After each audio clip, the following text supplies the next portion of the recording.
오늘 설교는요, 제목이 하나님에게 인간이란. 자, 이 제목을 딱 들으시면서 무슨 생각을 가장 먼저 하셨나요? 하나님에게 있어서 인간이란. 아마 딱 처음에 드는 생각이 아마 여러분들의 무의식일 거예요. 어떤 분들한테는 벌 받나, 두렵나 이런 생각도 올 수도 있고, 또 많이 복음으로 설득되신 분들은 또 좋게 생각할 수도 있고. 그런데 내가 하나님에게 나란 어떤 존재일까라고 딱 처음에 드는 생각들을 좀 적어놔 보세요. 그 생각이 복음과 맞지 않는다면 여러분의 무의식은 잘못된 걸로 기능하고 있기 때문에 삶에서 안 좋은 열매를 맺을 수가 있을 거예요. 그래서 그 생각을 바꿔나가셔야 돼요. 그걸 잘못된 생각, 옳고 그름이 아니라 내 무의식은 하나님에 대한 잘못된 생각이 있구나, 이렇게 생각하시면서 조금 고쳐나가셔야 되지 않을까. 그래서 하나님이 인간을 창조하셨을 때 왜 창조하셨을까? 자, 첫 번째는 인간이 존재하는 이유입니다. 인간이 존재하는 이유. 우리는 그리스도인입니다. 말씀을 신뢰하죠. 우리의 느낌을 신뢰하지 않습니다. 그래서 말씀에서 뭐라고 하는지가 진리입니다. 그래서 첫 번째, 인간이 존재하는 이유. 자, 에베소서 1장 3절에서 5절 말씀을 보면 찬송하리로다. 하나님 곧 우리 주 예수 그리스도의 아버지께서 그리스도 안에서 하늘에 속한 모든 신령한 복을 우리에게 주시되 곧 창세전에 그리스도 안에서 우리를 택하사 우리로 사랑 안에서 그 앞에 거룩하고 흠이 없게 하시려고 그 기쁘신 뜻대로 우리를 예정하사 예수 그리스도로 말미암아 자기의 아들들이 되게 하셨으니. 자, 하나님은 창세전부터, 이 세상이 시작되기 전부터 우리를 하나님의 아들로 삼으셨대요. 그러니까 하나님의 아들, 즉 예수 그리스도를 통해서 우리를 하나님의 자녀로 삼으신 거죠. 우리는 누군가의 노예나 종이 되도록 창조되어진 것이 아니라 신성한 분의 자녀가 되도록 창조되었다는 것입니다. 그래서 우리의 정체성은 하나님의 아들입니다. 그래서 하나님께서는 이 세상을 창조하기 전에 가족을 갖기를 열망하신 것입니다. 즉 가족의 탄생인 것입니다. 자, 우리에게 자녀가 있죠. 얼마나 소중합니까?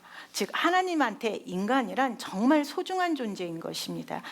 우리에게 자녀는 기쁨도 될 수도 있지만 또 슬픔도 될 수 있죠. 왜 나에게 자녀는 기쁨도 되고 슬픔이 되냐면 너무너무 소중하기 때문에 나에게 기쁨도 되고 슬픔도 되는 것입니다. 그런 것처럼 하나님한테 인간은 그런 존재인 거예요. 그냥 어디서 죽든지 말든지 그런 존재가 아니라 정말 소중한 존재라는 거죠. 그래서 사단은 알았어요. 하나님을 가장 슬프게 하는 방법이 인간을 파괴하는 거라는 걸. 그래서 우리가 살면서 보면은 정말 죽음이 많은 곳에는 정말 인간이 너무나 쉽게 잔인하게 파괴되어 가는 곳을 봅니다. 전쟁이라든지 유괴라든지 납치라든지, 또 우리가 뉴스에서 많이 보죠. 어떻게 저렇게 인간을 죽일 수 있을까? 바로 이거는 하나님의 본래 계획이 아니라는 것입니다. 하나님은 자식을, 자녀를, 가족을 얻기를 원하셨다는 것입니다. 그래서 창세기 1장 26절 보면 하나님이 이르시되 우리의 형상을 따라 우리의 모양대로 우리가 사람을 만들고 그들로 바다의 물고기와 하늘의 새와 가축과 온 땅과 땅에 기는 모든 것을 다스리게 하자 하시고. 자, 하나님은요 가족을 얻기를 원하셨기 때문에 나의 형상대로, 우리의 형상대로, 우리의 모양대로 창조하기를 원하셨다는 것입니다. 자, 여기 PPT 한번 띄워주시겠습니까? 하나님의 정체성은요 영이에요. 자, 여기 분명히 하나님은 영이시다라고 써 있습니다. 자, 그러면 인간은 하나님의 형상과 모양대로 창조되었기 때문에 인간은 영적인 존재로 창조되었다는 걸 알 수 있습니다. 자, 23절 함께 우리가 읽어보겠습니다. 아버지께서 참되게 예배하는 자들은 영과 진리로 예배할 때가 오나니 곧 이때라. 아버지께서는 자기에게 이렇게 예배하는 자들을 찾으시느니라. 이걸 읽다 보면, 자, 아버지께서 참되게 예배하는 자들은 영과 진리로 예배할 때가 온다라고 말하고 있습니다. 이 말은 결국 뭐냐면 지금 영과 진리로 예배를 못하고 있다는 것입니다. 그러니까 인간은 영으로 예배를 못 드린 때가 있었습니다. 하나님이 원래 창조하셨을 때는 하나님의 형상과 모양대로 창조되어서 영으로 창조하셨거든요. 그래서 영으로 예배 드린다는 것은 영으로 교제하는 거죠. 그런데 영으로 예배를 드리지 못했다는 걸 우리가 알 수 있습니다. 그런 다음에 이제 영으로 예배 드릴 때가 올 거야 라고 말하고 있죠. 즉 우리는 알고 있죠. 인간이 타락함으로 인해서 영적인 존재로 창조되었지만 인간이 타락함으로 말미암아서 이제 우리가 육신이 되었다는 걸 배웠습니다. 그래서 이제 영으로 예배하지 못하죠. 하지만 예수님을 통해서 다시 영으로 예배할 때가 온 것입니다. 그래서 우리는 이제 하나님과 함께 영으로 예배드릴 수가 있는 존재가 되었습니다. 우리는 지금 영으로 예배드리고 우리가 영이기 때문에 우리는 영으로 예배하고 영으로 교제를 하고 있는 것입니다. 그래서 우리는 하나님의 형상과 모양을 따라 창조되었다라는 거, 그리고 하나님의 아들이자 동료이자 동반자로 창조되었다는 것입니다. 자, 너무 멀게 느껴지죠. 정말 아담과 하와도 너무 먼데 이 하나님 더 멉니다. 왜냐하면 느낌으로 들어가니까. 하지만 말씀으로 들어가셔야 됩니다. 자, 하나님이 영이라고 했고 그러면 우리도 이제 영인 것입니다. 이제 우리는 영으로 예배를 하고 하나님과 가족입니다. 하나님의 자녀인 것입니다. 예, 개역개정에는 영원을 사모하는 마음을 주셨다 이렇게 써 있는데 이게 NIV 성경으로는 너무 잘 써 있는 거예요. 영어로 한번 읽어보시겠습니다.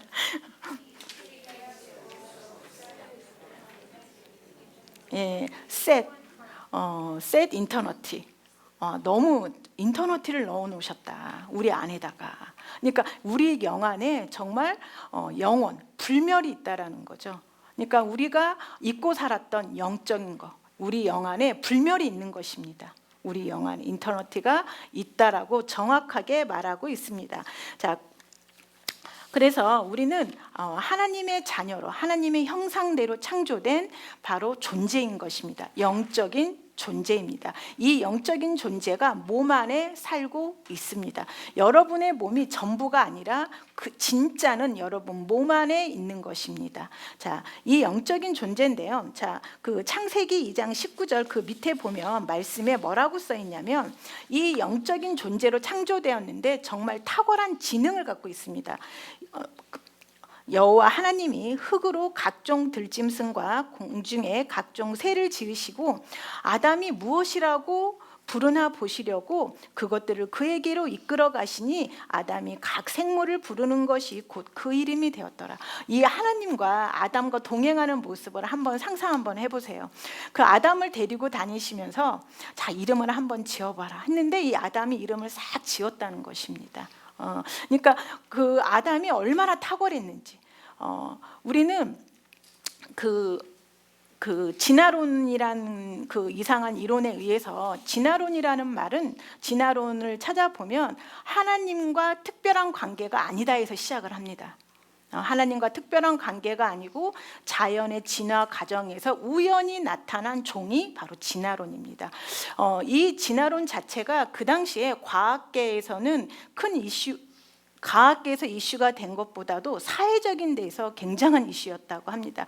이 문장을 잘 보면 창조주와 특별한 관계가 아니다라는 거, 즉 신을 없다라고 말하는 거죠. 그래서 얼마만큼 이 당시에 사회적으로 이슈였는지. 왜냐하면 그 당시의 사회는 신 중심으로 돌아가는 사회에서 신이 없다라고 하는 공개적인 선언이고, 제가 이번에 이걸 찾아보면서 진화론을 보면서 정말 이 다윈은 엄청난 죄를 졌다. 하나님하고 우리의 관계를, 우리 지금 이렇게 특별한 관계라고 지금 하나님께서 이 아담을 손을 잡고 이끌고 다니면서 창조물들에게 이름을 붙여러 보라고 할 정도로 정말 너무나 좋은 관계였던 사람을 하나님과 특별한 관계가 아니야. 이 말은 우리는 더 이상 기도할 필요도 없고 이제 우리 마음대로 살아도 되고, 그래서 이걸 이용하는 것이 의미가 없기 때문에 사람들이 이 이론을 이용해서 전쟁도 일으키고 사람을 무차별하게 죽이기도 했다는 것입니다. 그래서 이 진화론이라는 것 자체, 우리가 우연히 나타난 종에 불과하다 이렇게 말하고 있는 것입니다. 이거 엄청난 이론인 거죠. 근데 이거는 과학계에서도 론입니다. 법칙이 아닙니다. 과학도 확실한 건 법칙이라고 말을 하지만 아직도 틀리거나 틀릴 수 있는 가능성이 있는 건 론이라고 말을 합니다. 이건 론이에요. 진화론. 근데 많은 사람들이 이걸 가지고 와서 창조의 법칙을 막 의심이 된다라고 말합니다. 하지만 그 진화론 자체가 바로 하나님으로부터 분리시키는 작업을 했다. 하나님과 우리는 특별한 관계가 아니다. 이렇게 말한 거죠. 자, 그래서 창세기 1장 24절 25절 한번 띄워보시겠습니까? 예, 함께 한번 읽어보겠습니다.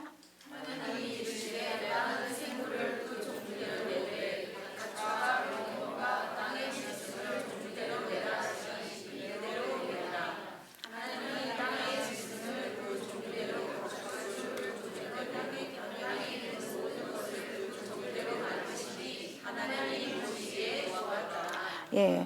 자, 결국은 이 우연히 나타난 종이다 이렇게 말을 하려면 결국은 종의 변이가 일어나야 되는데, 제가 한번 생각을 해봤어요. 종의 변이가 일어나려면 자체적으로 돌연 변이가 일어나든지 이종교배가 일어나든지, 근데 성경에서는 종류대로 내라고 지금 되고 있어요. 그래서 실제로 과학에서 사실 우리가 이종교배가 자연적으로 사자와 사슴의 교배 이런 거 들어보질 않잖아요, 우리가. 혹은 호랑이와 토끼의 교배, 이게 상상이 안 되잖아요. 그러니까 자연 상태에서는 다 사슴과 사슴, 사자와 사자 이렇게 교배가 이루어지고 있지, 이렇게 자기네들 마음대로 이종 교배가 일어나지는 않는다는 거야, 자연 상태로는. 근데 우리는 이제 인위적으로 과학자들이 이종 교배를 시키지만 우리가 실제로 사자하고 호랑이를 교배시킨 게 라이거라고 합니다. 근데 이렇게 이종 교배에서 태어나는 종류들은 생식 기능이 약하다고 그래요. 생식을 자연적으로 생식을 할 수 없다고 그러죠. 그래서 결국은 이종 교배는 결국은 생식 기능이 약하기 때문에 결국은 이게 번식할 수 없는 거죠. 그래서 성경 말씀대로 하나님께서 처음 창조하신 그대로 종류대로 나온다. 이게 사람이 인위적인 어떤 거 없이는 결국은 종류대로 처음 그 부류대로 나타나고 있다. 그래서 진화론이 완전 틀렸다 이렇게 말하고 성경에서 완전히 대치되고 있다라고 말하고 있습니다. 그래서 결국은 모든 동물은 처음에 있던 그 부류대로 하나님께서 말씀하신 종류대로 있다라는 거. 그래서 식물과 동물과 인간의 생명, 세 종류의 생명이 있는데 이 세 개는 서로 건널 수 없는 거죠. 식물이 동물이 될 수 없고 동물이 인간이 될 수 없고 그렇게 된다는 것입니다. 자, 그래서 인간은 창조 세계의 통치자로 처음부터 온전한 상태로 태어났다는 것입니다. 진화되는 과정에서 통치자가 되는 것이 아니라 처음부터 통치자로 태어나는 것입니다. 온전한 상태로 태어났다라는 거. 그래서 창세기 2장 19절을 다시 한번 우리가 읽어보겠습니다. 거기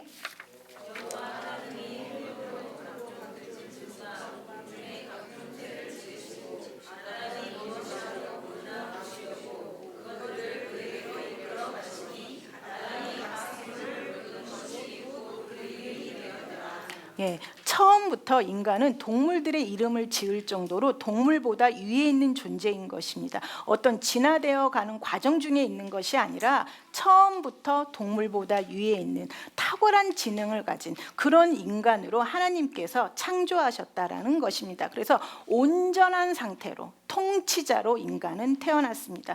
바로 우리들은 처음에 온전한 상태, 통치자로 태어났다는 것입니다. 자, 그래서 인간은 창조 세계의 통치자로 태어났다는 거. 예, 그다음에 자, 세 번째, 그래서 인간은 어떤 통치권이 있는가? 이 통치자는 통치권이 있는가? 자, 여기 창세기 1장 28절 하나님이 그들에게 복을 주시며 하나님이 그들에게 이르시되 생육하고 번성하여 땅에 충만하라. 땅을 정복하라. 그다음에 바다의 물고기와 하늘의 새와 땅에 움직이는 모든 생물을 다스리라 하시니라. 예, 인간은요 정복하고 다스리는 존재로 태어났다는 것입니다. 우리가 결국은 예수님이 오셔서 우리에게 회복된 거는 통치권이에요. 근데 우리가 이 통치권을 말해도 너무나 멀게 느껴지는 이유는 처음에 인간이 어떻게 창조되었는지를 모르기 때문에 갑자기 통치권이 있대 하니까 못 받아들이는 거거든요. 그래서 이 처음 인간이 창조되었을 때 처음 인간의 포지션을 정확하게 알고 계셔야 돼요. 그래서 인간은 하나님이 땅에 충만하라, 땅을 정복하라, 그 다음에 다스리라 이렇게 창조하셨어요. 이렇게 어딘가에 복종하고 있고 뭐 슬퍼하고 노예로 사는 것이 아니라 정복하고 다스리는 것, 이렇게 태어났다는 것이죠. 하나님의 자녀는 이렇게 정복자로 태어나는 것입니다. 그래서 우리가 상황 앞에서 굴복하는 것이 아니라 상황을 다스리는 자로 태어난 것입니다. 자, 이것을 하나만 있으면 그렇지만 또 계속 읽어보겠습니다. 시편 8편 3장 6절. 자, 주의 손가락으로 만드신 주의 하늘과 주께서 베풀어 두신 달과 별들을 내가 보오니 사람이 무엇이기에 주께서 그를 생각하시며 인자가 무엇이기에 주께서 그를 돌보시나이까. 조금 못하게 하시고 영화와 종기로 관을 씌우셨나이다. 주의 손으로 만드신 것을 다스리게 하시고 만물을 그의 발 아래. 자, 시편 8편 3절 6절도 역시 바로 이렇게 써 있습니다. 주의 손으로 만드신 것을 다스리게 하시고 만물을 그의 발 아래 두셨다. 자, 5절에 보면 그를 하나님보다 조금 못하게 하셨다. 이 말은 뭘 의미하냐면 하나님과 가장 비슷하게 만들어졌다는 것입니다. 그래서 인간은 바로 하나님의 동반자이고 가장 비슷하게 만들어져서 하나님 다음가는 통치자이다 이렇게 말을 하고 있는 것입니다. 그래서 자, 하나님께서 주의 손으로 만드신 걸 다스리게 하셨다. 그리고 만물을 그의 발 아래 두셨다. 그래서 인간은 통치자로 태어났다는 것입니다. 자, 히브리서 2장 5절 8절에도 있습니다. 똑같은 말인데도 하나님이 우리가 말하는 바 장차 올 세상을 천사들에게 복종하게 하심이 아니니라 분명히 말하고 있죠. 그러나 누구인가가 어디에서 증언하여 이르되 사람이 무엇이기에 주께서 그를 생각하시며 인자가 무엇이기에 주께서 그를 돌보시나이까. 그를 잠시 동안 천사보다 하나님보다 못하게 하시며 영광과 존귀로 관을 씌우시며 만물을 그 발 아래 복종하게 하셨느니라. 인간은 바로 영광과 존귀로 관을 씌우시며 만물을 그의 발 아래 복종하게 하셨다라고 히브리서에도 써 있습니다. 그래서 인간은 통치권을 가지고 있다. 하나님의 동반자이며 하나님의 자녀이며 하나님과 가장 비슷하게 태어났고 영적인 존재이며 탁월한 지능을 가지고 이 세상을 다스릴 수 있는 통치권을 가진 존재로 태어났다는 것입니다. 그래서 여기 있는 말씀들을 특히 인간의 통치권 할 때 창세기 1장 28절, 시편, 히브리서 이 말씀들은 계속해서 묵상하시기를 바랍니다. 즉 인간이 가진 통치권입니다. 인간이 바로 동물보다도 위에 있고 바로 동물들의 이름을 지었던 그 통치자, 그래서 동물을 다스리고 그다음에 창조 세계의 법칙도 다스리는 그런 인간이다라는 거. 자, 이거는 이렇게 성경이 알려주는 이유는 우리도 이 땅에서 이렇게 통치자의 자리로 서 있으라는 것입니다. 그래서 우리가 인류의 역사의 시기마다 인간이 지닌 통치권의 흔적들을 볼 수가 있습니다. 사실 제가 오늘 설교에서 가장 중요하게 여긴 분이 이 부분입니다. 왜냐하면 우리가 이렇게 인간이 그 통치권의 흔적들을 계속 묵상하시면서 읽으시면서 여러분이 지금 통치자라는 거, 통치권을 가지고 있다라는 걸 계속 생각하시기를 바랍니다. 그래서 내가 돈 때문에 힘들고 질병 때문에 힘들고 이런 존재가 아니라 나는 질병을 다스리는 자이다. 이걸 계속 생각하고 이걸 말하다 보면 나도 모르게 그 통치자의 자리에 가 있게 됩니다. 왜? 사람들은 내일의 미래는 바로 오늘 내가 무엇을 보고 말하느냐가 내일의 미래라고 합니다. 그러니까 왜 성폭행범들 그 집에 가 보면 비디오가 그 성적 비디오가 많은 것처럼, 그러니까 어떤 사람이 또 옛날에 또 뭐 어디 뭐 이런데 그 사람 집에서 무엇을 보고 있느냐가 결국은 그 사람의 사고 체계를 지배하는 거고 그 사람의 미래가 되는 것입니다. 그래서 지금 당장은 이게 멀게 느껴지지만 이걸 계속 읽다 보면 내가 통치자구나. 그래서 내 문제 앞에 문제 위에 서 있게 되는 것입니다. 그래서 자, PPT 한번 띄워주시겠습니까? 자, 이건 이제 출애굽, 이건 구약입니다. 구약에서도 우리는 인간이 자연을 다스리는 걸 볼 수 있는 흔적들을 제가 찾아봤습니다. 그래서 같이 한번 읽어보고 집에 가서도 같이 찾으시면서 묵상을 하시기 바랍니다. 그러니까 인간은 절대 노예나 종으로 창조되어지 않았다는 것, 또 어떤 진화되어는 과정 중에서 어떤 진화가 된 것이 아니라는 것, 인간은 처음부터 바로 창조자로서 통치자로서 태어났다는 것입니다. 저희 같이 한번 읽어보겠습니다.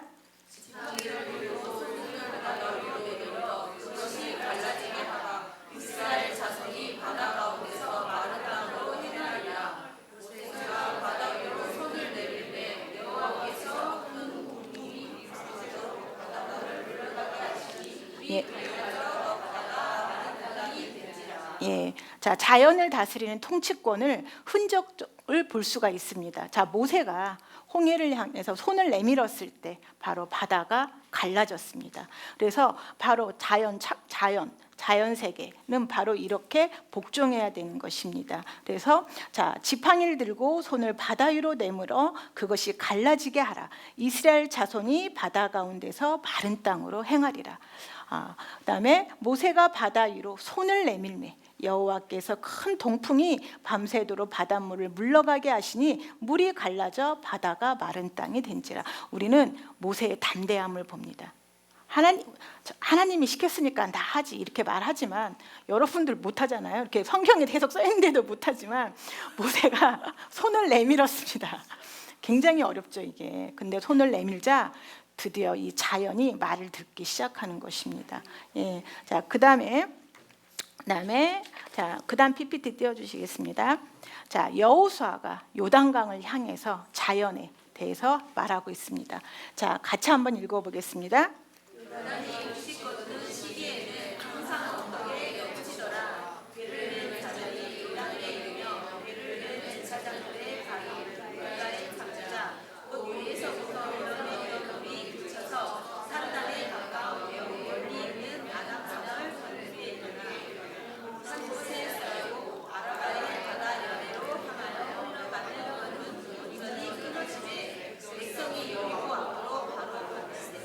예, 자, 여호수아 3장 15절에 보면 요단이 곡식 거두는 시기에는 항상 언덕에 물이 넘쳤대요. 자, 여기를 먼저 발을 디뎌야 되는 것입니다. 예, 자, 여기에도 굉장한 담대함이 필요하죠. 내 기도 응답이 이루어질 거라는 담대함인 것입니다. 자, 그래서 자, 이렇게 담대함으로 발을 디뎠을 때 갈라졌습니다. 여기 보면은 흘러내리던 물이 그쳤다. 너무 상상해 보십시오. 흘러내리던 물이 멈췄대요. 그리고 그 다음에 위에서부터 흘러내리던 물이 그쳐서 사르단에 가까운 매우 멀리 있는 아담 성읍 변두리에 일어나 한 곳으로 쌓였대요. 물이. 자, 물이 멈추고 쌓이고, 그래서 아라바의 바다 여매로 향하여 흘러가는 물은 온전히 끊어졌다. 그래서 이제 이스라엘 백성이 건널 수 있도록 바로 이렇게 갈라졌습니다. 자, 역시 자연을 다스리는 하나님을 볼 수 있고 그것을 담대하게 믿고 나아가는 이스라엘 백성을 봅니다. 자, 그다음에 세 번째 PPT 띄워주시겠습니다. 예, 이 여호수아가요 해와 전쟁을 하는데 해와 달에게 명령을 하자 해하고 달이 멈췄어요. 그래서 하루가 안 끝나는 거예요. 그래서 충분히 이스라엘 백성들이 싸워서 이길 때까지 해와 달이 멈췄다라는 기록입니다. 예, 자, 같이 한번 읽어보겠습니다.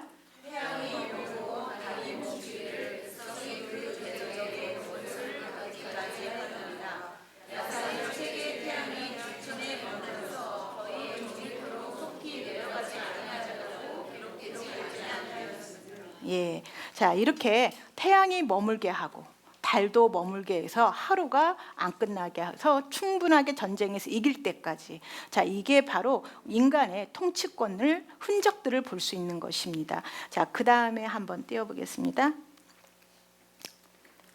자, 엘리야가 이제 제사를 지내려고 하는데 하나님한테 기도를 합니다. 응답하시라고. 얼마나 담대한지. 그래서 여호와가 하나님인 걸 난 보게 해달라. 그리고 사람의 마음을 바꿀 수 있는 걸 보게 해달라고 이렇게 기도를 하자 위에서 불이 떨어지는 겁니다. 이 엘리야의 담대함입니다. 지금 그 제사만 이렇게 올려놨지 아무것도 없는 상황인 겁니다. 하지만 엘리야는 굉장히 담대하게 말했다는 것입니다. 그러자 하늘에서 불이 떨어졌습니다. 예, 같이 한번 읽어보겠습니다.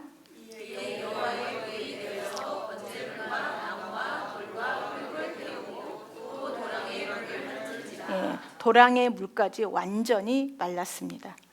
이것이 바로 인간이 갖고 있는 통치권의 흔적이며, 그래서 모든 자연의 법칙들은 반드시 우리의 말에 복종해야 한다는 것과 그다음에 하나님에 대한 믿음이죠. 담대함. 내가 말하면, 내가 기도하면 하늘에서 불도 떨어져.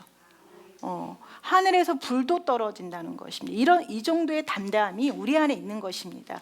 우리가 상황 앞에서 우는 것이 아니라 담대하게 기도하십시오. 담대하게. 불가능은 없습니다. 우리는 이미 우리 안에 생명이 있고, 여기 구약은 생명이 없는 사람들입니다. 근데 우리는 생명이 있습니다. 우리가 담대하게 말할 때 그 말은 나가서 일을 합니다. 우리가 그때까지 기다리는 것뿐입니다. 인내함으로. 그래서 바로 이게 있다라는 거. 그다음 거 PPT 띄워주시겠습니까? 예, 우리 다니엘서는 너무 잘 알고 있죠. 자기 우상 숭배를 안 한 세 친구들을 불가마에 넣었을 때, 그 불가마에 이 세 사람을 넣은 그 사람은 불에 타 죽을 정도로 불이 너무나 뜨거운 상태였습니다. 근데 이 세 사람이 정말 타지도 않고 냄새도 안 나는 그런 대목입니다. 함께 읽어보시겠습니다.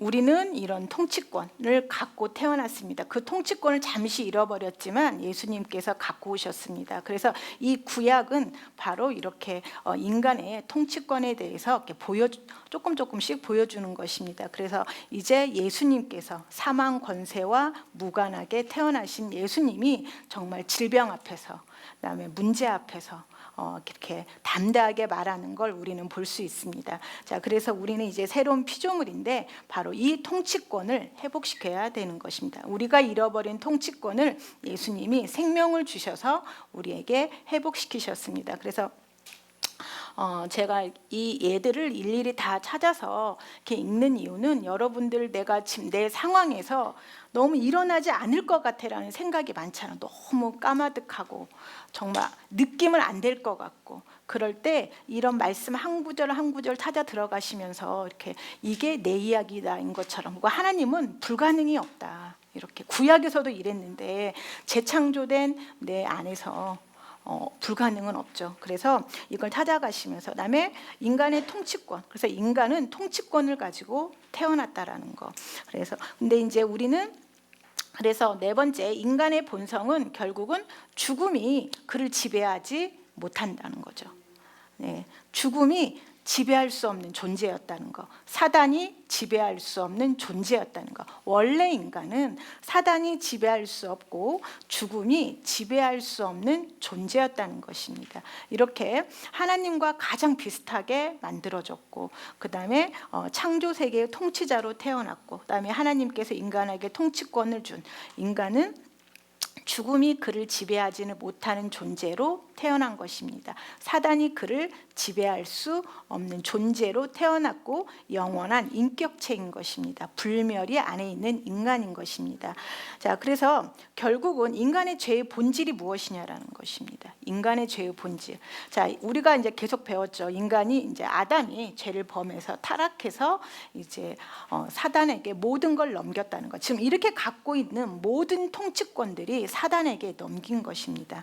그래서 인간의 죄의 본질은 바로, 인간이 이렇게 엄청난 권세를 가졌는데, 즉 만물이 복종시키고, 그다음에 주의 손으로 만드신 것을 다스릴 수 있고, 정말 모든 동물들의 이름을 지을 만큼 탁월한 존재였고, 그다음에 영적인 존재로서 하나님과 교제를 했던 그런 인간이 바로 이 엄청난 권세를 부여받았는데 사단에게 넘긴 것입니다. 예. 그래서 사단에게 이 권세를 넘겼다는 것과 그다음에 하나님의 동료가 될 수 있을 정도로 탁월한 지성을 지녔는데 바로 성경에는 아담은 속지 않았다고 되어 있습니다. 그러니까 알고 넘긴 것입니다. 화하는 속았지만 아담은 속지 않았다고 되어 있습니다. 그래서 하나님의 동료가 되고 동반자가 될 정도로 그런 존재로 태어났다라는 거, 그 다음에 하나님을 기쁘게도 슬프게도 할 수 있는 존재, 이런 존재가 바로 하나님께 반역을 하고 사단에게 넘긴 것입니다. 이렇게 인간은 자연 세계, 창조 세계도 다스릴 수 있는 이런 통치권이 있었는데 이런 모든 통치권을 넘긴 것입니다. 그래서 인간의 죄의 본질은 바로 대반역이다. 그래서 오늘 제가 이렇게 했던 주제들은 바로 인간의 통치권에 대해서, 원래 인간에 대해서 이것을 좀 계속 읽어보시면 내가 무엇을 잃어버렸는지를 알게 됩니다. 그럼 그 잃어버린 걸 알게 된다면 무엇을 찾아야 되는지를 알게 되는 것입니다. 내가 나라를 잃어버렸다면 나라를 찾아야 되는 거고, 돈을 잃어버렸다면 돈을 찾아야 되는 것처럼 원래 인간이 가지고 있던 걸 알아야만 예수님께서 결국 무엇을 가져오시는지를 알 수 있습니다. 그래서 바로 인간이 가진 통치권, 이거는 한두 번 들어가지고는 너무 어색하기 때문에 계속 읽어보시길 바라겠습니다.